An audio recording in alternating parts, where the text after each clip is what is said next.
बच्चों, आज हम आपको सूखी डाली ये एकांकी पढ़ाने जा रहे हैं। इसे एकांकी कहा जाता है और इसके लेखक हैं उपेंद्र नाथ अश्क। अश्क इनका उपनाम। देखिए, अभी हमने आपको व्याकरण पढ़ाई थी और उस व्याकरण के अंतर्गत आपको एकांकी भी पढ़ाई और ये अब आपके सामने है। आप इसको पढ़ोगे तो आपको पता चल जाएगा कि एकांकी का स्वरूप क्या होता है। अभी तो आपने मात्र लिख करके देखा था कि एकांकी क्या होती है, कक्षा 9 में भी आपने पढ़ा। एकांकी छोटी होती है, ये छोटी है, इसको आप पढ़ सकते हैं कम समय में। दूसरा, इसमें पात्र भी कम होते हैं, लिमिटेड सिलेक्टेड पात्र होते हैं जिनको हम याद रख सकते हैं कि इसमें कौन कौन थे, और उनका संवाद होता है, आपस में वे एक दूसरे से बोलते हैं। उनको यहाँ पर पृथक पृथक लिखा जाता है। पृथक का मतलब अलग अलग लिखा जाता है, इसको हम एकांकी कहते हैं। दूसरा, इसका दृश्य ये है कि इसको रंगमंच पर भी प्रस्तुत किया जा सकता है, रेडियो पर भी सुनाया जा सकता है, पढ़ करके भी सुनाया जा सकता है। कक्षा में जहाँ तक आप लोगों ने देखा होगा कि हम पात्र बना देते हैं। एकांकी में जितने पात्र हैं, 5 हैं, 6 हैं, तो बच्चों को पात्र बना दिया जाता है और उस पात्र के माध्यम से फिर एकांकी का जो संवाद है वो बुलवाया जाता है और उस संवाद के जरिए हम इमेजिन करते हैं कि वो कैसा दृश्य रहा होगा, एकांकी में क्या बात चल रही है। बिल्कुल उस पात्र को हम उसी स्थिति में जान करके उसको सुनते हैं। ये हुई एकांकी। यहाँ पर जो ये सूखी डाली उपेंद्र नाथ अश्क ने आपको एकांकी स्वरूप में दिया है, इसमें कुछ पात्र हैं, उनको पहले आप समझ लो।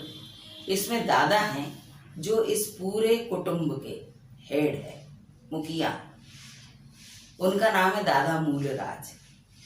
और देखिए, आपको एक और बात साथ साथ बतलाते चलते हैं कि किसी भी परिवार और कुटुंब का यदि मुखिया अपने आप में ही स्वयं निर्णय लेने की क्षमता रखता है, साथ ही घर का प्रत्येक व्यक्ति उसका रिस्पेक्ट करता है, इज्जत करता है, कहना मानता है, तो ही कुटुंब या परिवार सही तरीके से चल पाता है और उसकी दिनों दिन प्रगति भी होती है।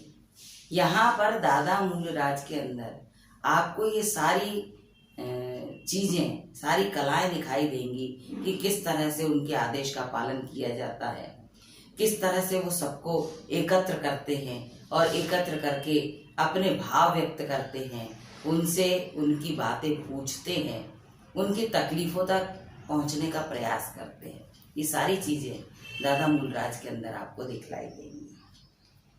दूसरा एक पात्र है करमचंद। वो है उनका पुत्र है, परेश है, फिर इनकी पत्नियां हैं, बड़ी भाभी, मंझली भाभी, बड़ी बहू, इंदु, रजवा। इस तरह से ये पूरा एकांकी के पात्र हैं। अब देखिए, इस एकांकी का मूल उद्देश्य क्या है लेखक का लिखने का? तो मूल उद्देश्य ये है, आज हमारे भारत में एकल परिवार व्यवस्था हो गई। एकल परिवार आप समझते हैं, पहले हमारे यहाँ क्या हुआ करता था, बहुसदस्य परिवार हुआ करते थे।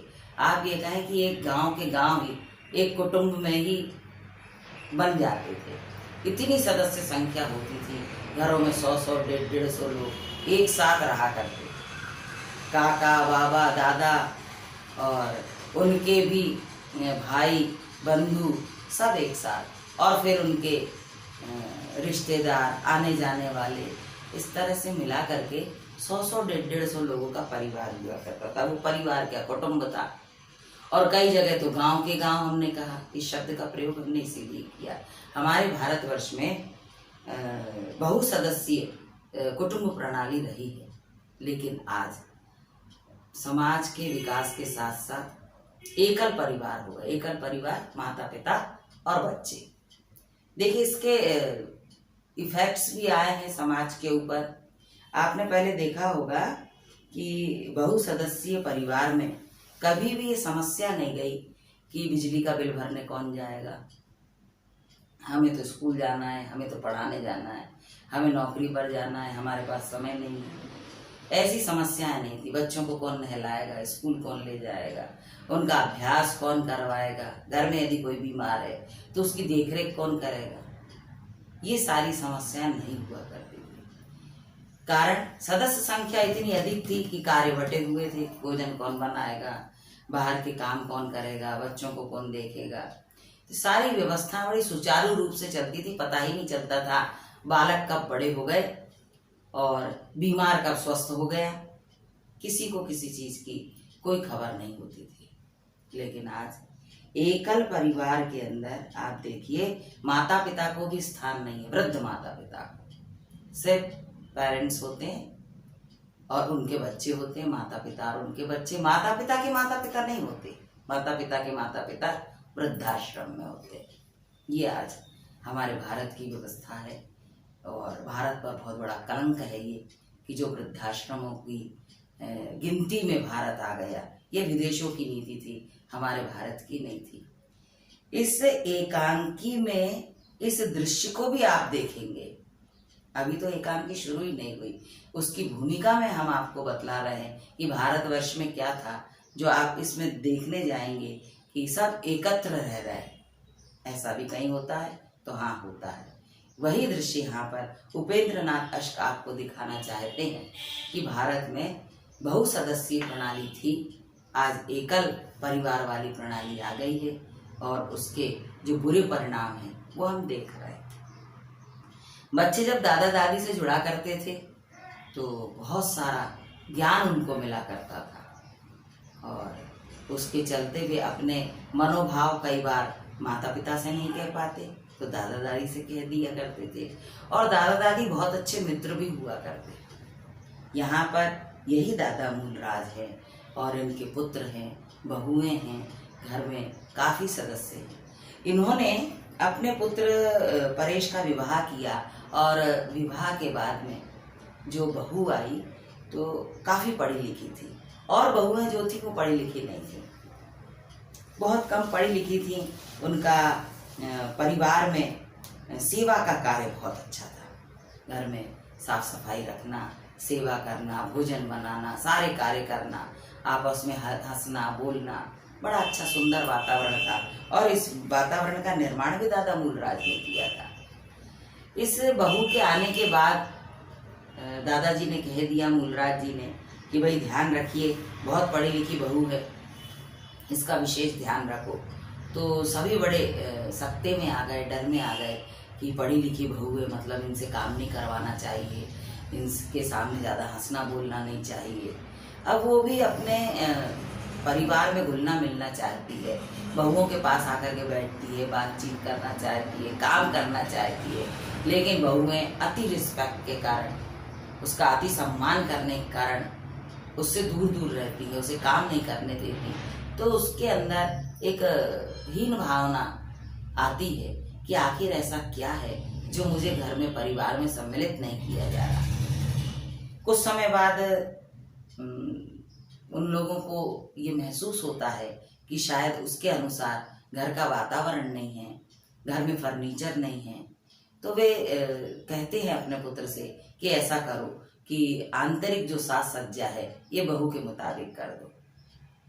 लेकिन लोगों के मन की जो आंतरिक व्यवस्था थी वो उसके अनुसार नहीं हो पाई। आखिर परिणाम ये हुआ कि दादा मूलराज को पता चला कि बहू अलग रहना चाहती है। वास्तविकता ऐसी थी नहीं। उन्होंने तुरंत निर्णय लिया और पूरे परिवार को एकत्र बिठाया और एकत्र बिठा करके उन्होंने बहुओं से, बेटों से, सबसे ये बात कही और बड़ा सुंदर उदाहरण दिया। उन्होंने कहा देखिए, वट वृक्ष जो होता है, उस वट वृक्ष की यदि कोई डाली काट दी जाए तो वट वृक्ष की सुंदरता कम होती है और नष्ट भी हो जाती है। और उस वट वृक्ष की एकता में भी असर पड़ता है, सौंदर्य पर भी असर पड़ता है और उसकी सफलता पर भी असर पड़ता है। कहने का तात्पर्य उन्होंने समझाना चाहा कि इसी तरह से कुटुंब होता है। कुटुंब में यदि कोई व्यक्ति अलग होकर के, न्यारा होकर के रहता है तो उस कुटुंब की सौंदर्य में भी, उसकी ख्याति में, उसकी प्रसिद्धि में, उसके नाम पर असर पड़ता है। और दूसरा, वो व्यक्ति भी अलग रह करके उसी तरह से प्रगति नहीं कर पाता, परिवार भी प्रगति नहीं कर पाता, एक दूसरे से अलग रहते हैं, तो समाज में भी उनका उतना अच्छे से जो है सम्मान नहीं हो पाता।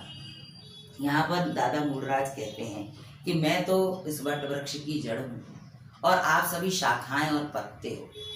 आपको चाहिए कि एकत्र होकर के रहो। मैं नहीं ये पसंद करूँगा कि छोटी बहू को किसी भी प्रकार से परेशानी हो। और उनकी जो बड़ी बहुएं हैं वो बहुत अच्छे से दादा मूलराज की आज्ञा का पालन करती हैं और फिर उस बहू के साथ में वही सामान्य सा व्यवहार होने लगता है और वह भी बहुत अच्छे से परिवार में हंसने बोलने लगती है और बहुत अच्छे से रहने लगती है।